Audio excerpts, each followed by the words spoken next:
मित्रांनो, 26 नोव्हेंबरला यंदा आलेली आहे चंपाषष्ठी आणि चंपाषष्ठी हा उत्सव खंडोबाच्या भक्तांसाठी मोठा उत्सव असतो। या चंपाषष्ठीच्या दिवशी नक्की काय करावं, काय करू नये, सगळ्यात महत्त्वाचं कुठल्या कुळधर्मकुळाचाराचं पालन व्हायला हवं, ज्यांचं कुलदैवत खंडोबा आहे त्यांनी काय करावं, ज्यांचं कुलदैवत खंडोबा नाही परंतु खंडोबाच्या भक्तीमध्येही त्यांना काही ना काहीतरी करण्याची इच्छा आहे त्यांनी काय करावं, या सगळ्या प्रश्नांची उत्तरं या एकाच व्हिडिओत। चला तर मग सुरुवात करूया। मार्गशीर्ष शुद्ध षष्ठीला चंपाषष्ठी म्हणतात। मार्गशीर्ष शुद्ध प्रतिपदेपासून मार्तंड भैरवाच्या अर्थात खंडोबाच्या षड्रात्र उत्सवाला, ज्याला खंडोबाचं नवरात्र असं सुद्धा म्हटलं जातं, त्या उत्सवाला सुरुवात होते। यंदा हा उत्सव 21 नोव्हेंबरपासून सुरू होतोय। 21 नोव्हेंबर ते 26 नोव्हेंबर खंडोबाचं नवरात्र असणार आहे, अर्थात खंडोबाचा षड्रात्र उत्सव असणार आहे आणि 26 नोव्हेंबरला आहे चंपाषष्ठी।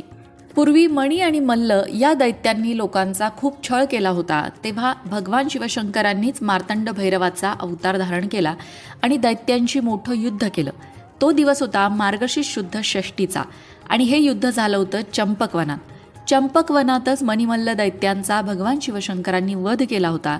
तेव्हापासून ही षष्ठी चंपाषष्ठी म्हणून ओळखली जाऊ लागली।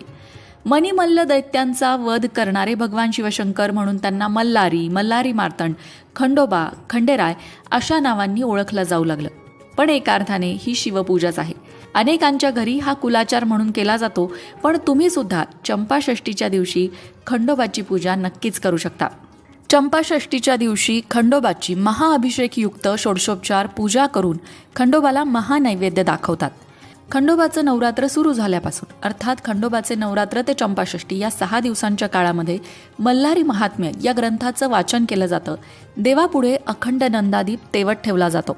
खंडेराय मणिमल्ल दैत्यांवर विजय मिळवत ऋषींच्या विनंतीवरून लिंगरूपाने प्रकटले ते चंपाषष्ठीच्या दिवशी। खंडोबाच्या कुलधर्म कुळाचारामध्ये खंडोबासाठीचं जागरण, त्याचबरोबर तळी भरणं असे विधी येतात। नवरात्रीच्या पहिल्या दिवशी अर्थात यंदा आता 21 नोव्हेंबरला घटस्थापना होईल।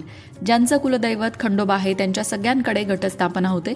खंडोबासाठी 6 दिवसांचे उपवास सुद्धा भाविक भक्त करतात आणि चंपाषष्ठीला हे उपवास सोडले जातात।